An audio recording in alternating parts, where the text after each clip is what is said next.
Nous allons affronter, vaincre et punir les ennemis de la Colombie qui veulent détruire notre patrie. Derrière une vitre pare-balles, devant des milliers de partisans, le candidat Abelardo de la Espriella célèbre une première victoire. Le candidat d'extrême droite a réussi son pari.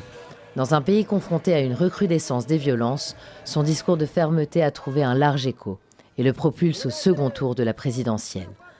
Déjà reparti en campagne, il accuse le président sortant Gustavo Petro de ne pas reconnaître les résultats.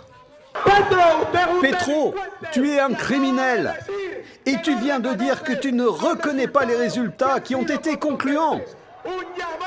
Ceci est un appel aux forces de sécurité publique, à l'armée de la nation, pour qu'elles activent le mécanisme constitutionnel au cas où ce misérable criminel drogué tenterait de mépriser la volonté du peuple colombien.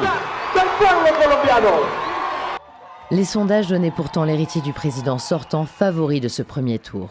Arrivé deuxième avec un peu plus de 40% des suffrages, le sénateur et philosophe Iván Cepeda met en garde. L'ampleur, les avancées et les réalisations de notre gouvernement dans le domaine social seront réduites à néant sous une éventuelle administration dirigée par M. de la Espriella.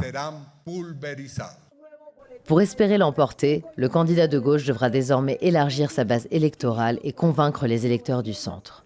Les deux finalistes s'affrontent sur la question qui domine la campagne. Comment mettre fin à un conflit armé interne, vieux de plus de 60 ans, aujourd'hui en pleine résurgence? Négocier avec les groupes armés, comme l'a fait le président sortant Gustavo Petro, ou privilégier une réponse militaire musclée? Réponse dans les urnes le 21 juin prochain.